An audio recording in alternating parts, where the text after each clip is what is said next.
One welcome back to the channel. तो I hope आपने unit number 2 तक finish कर लिया होगा।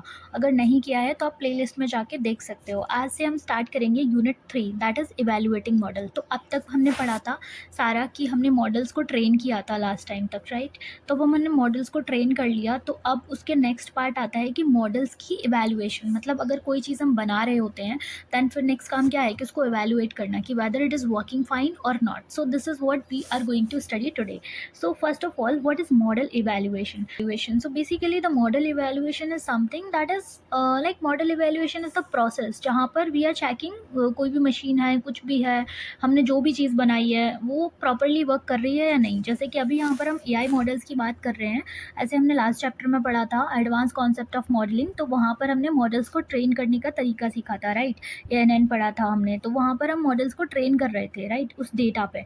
तो मान लो कोई मैंने मॉडल बनाया है जो मेरे को क्या करेगा, मेरा रेज्यूम चेक करेगा, या फिर मेरे मेरे मैं टेस्ट दे रही हूँ, मेरा टेस्ट चेक करेगा। Now you have to check this test, right. तो कि 2 4 होते हैं, तो मैं ये देखूंगी कि इस कैलकुलेटर पे काम कर रहा है कि नहीं। सो this is what the model evaluation is. तो हमें इसमें क्या क्या चेक करना होता है बेसिकली। अगर हम टर्म्स ऑफ AI बात करें तो क्या क्या आप लिखोगे, तो हमें इसमें एक्यूरेसी चेक करनी होती है प्रेडिक्शंस की। फॉर एग्जाम्पल अगर मैंने एक एडिशन के लिए ये बनाया है, कैलकुलेटर बनाया है, तो मैं चेक करूंगी ना कि यार ये 0.1 को और 0.2 को भी चेक कर रहा है कि नहीं, ये 1 + 2 को ही तो नहीं ओनली चेक कर रहा। मतलब कि ये सारे नंबर्स के लिए ये वर्क करना चाहिए, मतलब कि कितने प्रेडिक्शंस करेक्ट कर रहा है। तो to check first of all the prediction one. Second one is to avoid the wrong decisions in the real life. अब क्या है कि जैसे ये मॉडल्स बन रहे हैं, जैसे फॉर एग्जांपल अभी हम आजकल हम चैट जीपीटी का यूज़ करते हैं, तो चैट जीपीटी हमें समटाइम्स गलत आंसर देता है, राइट, और हम उसी के आंसर को मान लेते हैं। फॉर एग्जांपल उसने कोई आंसर दिया जो हमने मान लिया, तो हमें वो भी चेक करना पड़ेगा ना कि वो वेदर इट इज़ राइट और not, to make the like correct decisions in our life, to decide whether to deploy the model और टू इम्प्रूव इट। मतलब कि अगर वो परफेक्टली वर्क कर रहा होगा, जैसे मान लो हमने कोई मॉडल बनाया है और उसने अगर हमने 10 उसको डेटा दिया, तो 10 में से उसने 9 सही प्रिडिक्ट करे और एक गलत कर दिया, तो हमारी जो एक्यूरेसी है वो क्या है, 90% है, राइट। तो अब हमें क्या करना पड़ेगा, इसकी एक्यूरेसी को 100% मेंटेन करके तभी तो हम डिप्लॉय कर सकते हैं।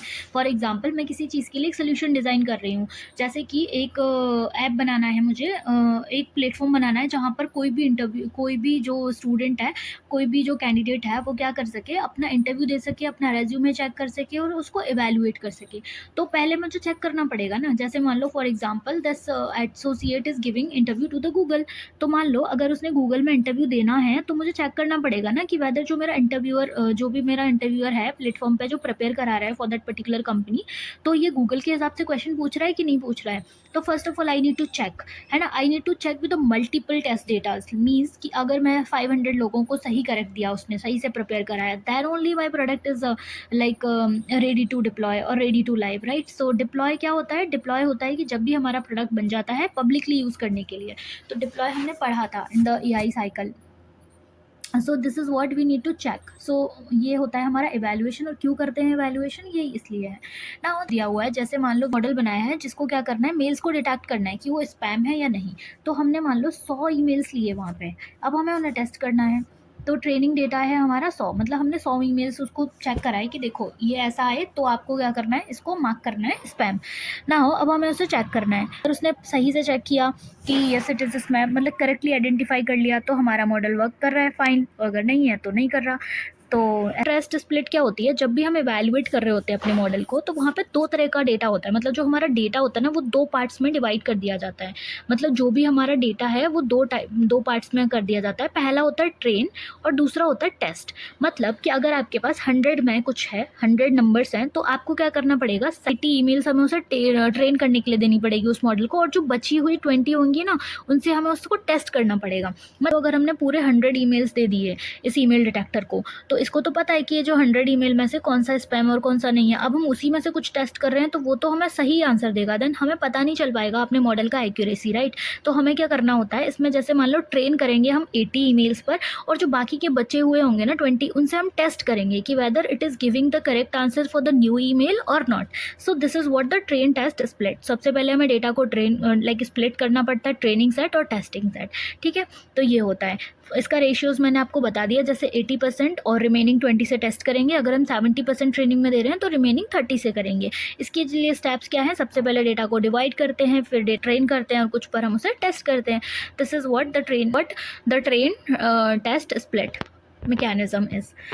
और टाइप्स ऑफ डेटा सेट। अब ये जो डेटा सेट है उसके टाइप्स भी पूछे जाते हैं समटाइम्स। तो टाइप्स क्या क्या हैं? सबसे पहले होता है हमारा ट्रेनिंग सेट होता है, जो हमें मॉडल को ट्रेन करने के लिए यूज़ करते हैं, पैटर्न्स को आइडेंटिफाई करने के लिए यूज़ करते हैं। तो ये पहला हो गया। दूसरा होता है हमारा टेस्टिंग सेट। टेस्टिंग सेट को हम उसकी परफॉर्मेंस को चेक करने के लिए करते हैं कि और वैलिडेशन सेट करने के लिए करते हैं। फॉर एग्जाम्पल कि मैंने कोई भी मॉडल बनाया, जैसे कि इसे डिटेक्ट करना है कि समवन इज मेकिंग नॉइस और नॉट, तो वो हम उसमें यूज़ करेंगे उसकी परफॉर्मेंस चेक करने के लिए कि वेदर इट इज़ वर्किंग और नॉट। फिर आता है हमारा थर्ड वाला, है ना, थर्ड सेट होता है हमारा वैलिडेशन सेट।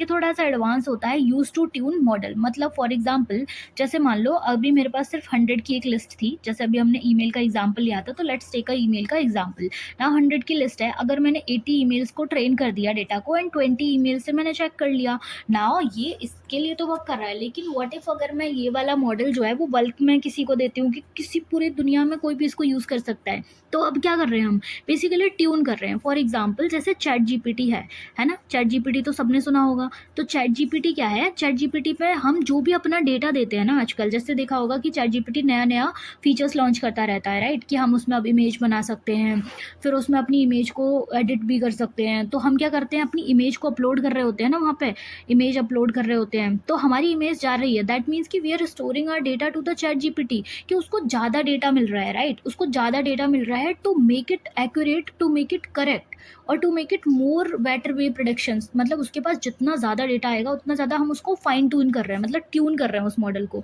ये फाइन ट्यून जो है वो बहुत ही ज़्यादा एडवांस लेवल का टर्म है, लेकिन हम उसको ट्यून कर रहे हैं बेसिकली, कि वो ज़्यादा एक्यूरेट आंसर दे पा रहा है। क्योंकि सोचो अगर पहले उसके पास सिर्फ 100 इमेजेस थी, राइट, चैट जीपीटी के पास, लेकिन अब क्या है, उसने पूरे लोगों को, सारे पूरी दुनिया में कितने लोग हैं, मान लो कि अभी 1 CR लोग चैट जीपीटी का यूज़ करते हैं, तो 1 करोड़ लोग अपनी फ़ोटो एडिट का ऑप्शन दिया, तो अभी 1 करोड़ लोग कोई ना कोई अपनी फ़ोटोज़ एडिट कर रहा होता है, तो नाउ उसके पास 1 CR इमेजेस हो गई to train their models, right. So this is how we can tune our model and this is a validation set of data set type. And ये यहाँ एडवांस लेवल का होता है, that I just told you about the chat GPT. For example face recognition है, training में हम उसकी images को कुछ वो यूज़ करेंगे, टेस्टिंग के लिए कुछ नए फेसेस को डालेंगे ताकि हमें पता चल पाए ना कि ये न्यू फेसेस को भी कर पा रहा है आइडेंटिफाई कि नहीं ना। इवैल्यूएशन मैट्रिक्सेस होती हैं कुछ इसमें, ठीक है। इवैल्यूएशन मैट्रिक्सेस मतलब कि कौन सी मैट्रिक्स के बेसिस पर हम इसको इवैल्यूएट करते हैं। तो ये आपके एग्जाम के पॉइंट ऑफ व्यू से बहुत ही ज़्यादा लाइक इम्पॉर्टेंट है, ठीक है। तो इसमें क्या है, पहली होती है हमें एक्यूरेसी चेक करनी होती है। सबसे पहले एक्यूरेसी चेक करनी होती है, तो इसका फॉर्मूला क्या है कि जितने भी हमारे करेक्ट प्रेडिक्शंस हैं about total predictions. For example अगर मैंने 10 बार टेस्ट किया इस मॉडल को और इसने 8 प्रेडिक्शंस मुझे करेक्ट दिए, तो करेक्ट प्रेडिक्शंस कितने, 8 हैं, और मेरे टोटल प्रेडिक्शंस कितने करे थे, मैंने 10 करे थे। तो this is what accuracy is. तो accuracy would be this is 0.2, तो 0.2% इज माई एक्यूरेसी, ठीक है। और अगर हम इसे परसेंटेज के टर्म में देखेंगे तो ये कितना हो जाएगा, 4/5 इंटू 100 कर लेंगे तो it would be like 80% accurate है। एंड एज यूजल कि 8 सही हैं 10 में से, तो वो वैसे भी 80% हो गया, लेकिन formula is this, by formula you can calculate accuracy of any, ठीक है। फॉर एग्जाम्पल इसकी लिमिटेशन क्या होगी, accuracy matrix, only accuracy matrix ही इवेलुएट करने के लिए मतलब काफ़ी नहीं है, और भी मैट्रिक्स होते हैं। सो दैट्स वाई इसकी जो लिमिटेशन है वो क्या है, वो इसकी ये है कि जैसे मान लो कोई भी चीज़ चेक कर रहे हैं जहाँ पर 95 तो इसने नॉन स्पैम काउंट कर दिया और 5 जो है वो स्पैम कर दिया, तो मॉडल बोलेगा कि सारे क्या है, नॉन स्पैम है। तो उस टाइम पे 95% एक्यूरेसी तो है, लेकिन उसका कोई काम नहीं है ना, वो कुछ काम की नहीं है, क्योंकि उसने क्या बोला कि सारे ही ऑल स्पैम है, लेकिन 5 तो स्पैम भी थे, है ना। तो इसकी लिमिटेशंस भी है, तो इसीलिए अदर मैट्रिक्स भी हैं इसके अलावा। दूसरी होती है कन्फ्यूजन मैट्रिक्स, तो जो हमें क्या दिखाती है, बेसिकली ये हमें ना वैल्यूज़ दिखाती है, कंपैरिजन बताती है हमारी जो एक्चुअल वैल्यूज़ होती हैं वो और जो प्रेडिक्टेड वैल्यूज़ होती हैं वो, तो उसके बीच में। तो इसमें ना 4 चीज़ें होती हैं, पहला होता है ट्रू पॉजिटिव, फिर होता है ट्रू नेगेटिव, फिर होता है फॉल्स पॉजिटिव, फिर होता है हमारा फॉल्स नेगेटिव, ठीक है। तो मतलब इसका जैसे इसके सिंबल से याद कर लो, ट्रू पॉजिटिव। ट्रू पॉजिटिव का मतलब है, ट्रू मतलब करेक्ट और पॉजिटिव, यहाँ पर करेक्ट लिखा हुआ है, ये ट्रू नेगेटिव, तो ट्रू मतलब करेक्ट और ये नेगेटिव है ना। ये फॉल्स पॉजिटिव, फॉल्स पॉजिटिव का मतलब है रॉन्ग पॉजिटिव है ना, और फॉल्स नेगेटिव का मतलब रॉन्ग नेगेटिव। तो लेट्स अंडरस्टैंड दिस एग्जाम्पल। जैसे मान लो कि एक पेशेंट है पी नाम का, है ना, एक पेशेंट है पी नाम का। अब मान लेते हैं कि इसको डिसीज़ है, तो हम कैसे सोचेंगे कि अगर इसको डिसीज़ है और हमने इस मॉडल से चेक कराया कि चेक करो कि इस पेशेंट को डिसीज़ है कि नहीं, तो अगर इसको डिसीज़ है और इसने आंसर दिया यस, तो इसका मतलब क्या है कि ये ट्रू पॉजिटिव है, ठीक है। अगर इसको डिसीज़ नहीं है, इस टाइम पे इसको डिसीज़ नहीं है, और हमने इससे पूछा कि इसको डिसीज़ नहीं है, चेक करो कि है नहीं, तो इसने आंसर दिया यस, मतलब इसको नहीं है, मतलब इसने करेक्ट आंसर दे दिया। नहीं है तो इसने बोला नहीं है, और इसने बोला हाँ है तो है। अब इसको डिसीज़ है, अब इसको हमने चेक कराया, तो इसने बोला कि फॉल्स पॉजिटिव, इसने बोला है डिसीज़, लेकिन है नहीं एक्चुअल में। फिर हमने इसको दिया, इसको डिसीज़ है, अब हमने दिया कि अब चेक करो कि क्या वो है कि नहीं है, तो इसने बोला ट्रू नेगेटिव। ट्रू नेगेटिव का मतलब है कि इसको डिसीज़ थी और इसने क्या बोला, नहीं है। अंडरस्टूड। तो मतलब यह है कि इनके चारों के आंसर्स ऐसे हैं। तो आई होप इस एग्जाम्पल से आपको समझ में आ गया होगा। Now third matrix is precision matrix. हमारी ट्रू पॉजिटिव वैल्यूज थी हमारी कंफ्यूजन मैट्रिक्स में, upon true positive plus false positive, ये जितनी भी है, मतलब इसका क्या होता है कि जितने भी हमारे पॉजिटिव प्रिडिक्शंस आए हैं ना, एंड कितने उसमें से करेक्ट है। मतलब मान लो कि पॉजिटिव प्रिडिक्शन तो उसने कर दिया, पॉजिटिव प्रिडिक्शन तो उसने कर दिया, अब उसमें से कितने करेक्ट हैं, हाउ मेनी करेक्ट, है ना, हाउ मेनी करेक्ट। अब हमें वो पता करना है कि हाउ मेनी करेक्ट, तो वो कहाँ से निकलता है, प्रेसिजन वैल्यू। मीन्स कि पॉजिटिव तो कर दिया उसने कनेक्ट, लेकिन अब हमें ये बताओ कि उसमें से कितने ज़्यादा करेक्ट है। फॉर एग्जाम्पल मॉडल सेज कि 10 पीपल हैव डिसीज, है ना, मॉडल ने बोला कि 10 लोगों को डिसीज है, बट 7 को एक्चुअल में है, बाकी उसने फॉल्स पॉजिटिव बता दिया, है ना, बाकी उसने कुछ को फॉल्स पॉजिटिव बता दिया। तो उस टाइम पे हमारा जो प्रिसीजन है वो कितना होगा, एक्चुअल में जितना है अपॉन में जितनी भी हमारी कितनी थी। ये फॉर्मूला क्या है, true positive plus false positive. तो ट्रू पॉजिटिव कितनी है, 10 है, 7 है। फॉल्स पॉजिटिव कितनी बताई उसने, 3 बताई, तो 7 + 3 कितना हो गया, 10 हो गया, है ना। एंड एक्चुअल में कितनी थी ट्रू पॉजिटिव, एक्चुअल वाली जो है 7 थी, तो इसकी एक्यूरेसी वुड 10। एंड एक्यूरेसी हमेशा परसेंटेज में निकलती है, प्रिसीजन भी परसेंटेज में निकलता है, तो इसका precision would be 70% of this model, right. Understood, I hope you get it.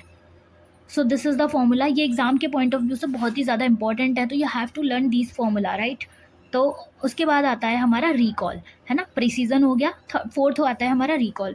Recall का मतलब होता है कि अगर मान लो उसने out of actual positive how many were detected, मतलब कि अगर मान लो 7 लोगों में उसने बताया कि डिसीज़ थी, लेकिन अब हमें ये देखना है कि उन 7 में से एक्चुअल में कितने लोगों को डिसीज़ डिटेक्ट हुई, ठीक है, उसमें से कितने लोगों को डिसीज़ जो है डिटेक्ट हुई। तो इसमें क्या होता है, फॉर्मूला इज कि जितनी भी हमारी ट्रू पॉजिटिव वैल्यूज़ थी, तो अभी वो हमारी 7 थी, है ना, फिर हमारी ट्रू पॉजिटिव तो वो 7 थी, प्लस फॉल्स नेगेटिव, तो जितनी भी फॉल्स नेगेटिव हैं, तो ये हमें एग्जाम्पल से पता चलेगा जो भी यहाँ पर आएंगी। ये फॉर्मूला हमें इसका यूज़ करना है। एग्जाम्पल है कि 10 लोग एक्चुअली सिक थे, 10 लोग एक्चुअली सिक थे, मॉडल ने डिटेक्ट किया था 7, है ना, मॉडल ने डिटेक्ट किया था 7।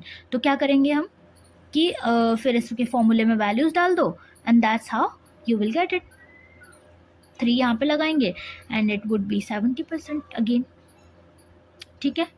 उसके बाद आती है हमारी next matrix, that is F1 score. अब F1 स्कोर क्या करता है कि जो हमारा प्रिसीजन था इससे पहले वाला, कि मतलब एक्यूरेट वैल्यू कितनी थी और उसमें से कितने डिटेक्ट हुई, रिकॉल वाली वैल्यू जो थी, तो उनमें कितना बैलेंस है, मतलब उसमें जो बैलेंस बनाते हैं वो होता है हमारा F1 score. Next topic is कि हमें इनकी ज़रूरत ही क्यों पड़ती है। तो इनकी ज़रूरत हमें इसलिए पड़ती है क्योंकि भाई रिकॉल और प्रिसीजन दोनों ही बहुत ज़्यादा इंपॉर्टेंट है। फॉर एग्जाम्पल कि अगर मान लो एक मेडिकल डायग्नोसिस हम कर रहे हैं, एक मेडिकल डायग्नोसिस कर रहे हैं जहाँ पर हमें हाई रिकॉल की ज़रूरत है, राइट।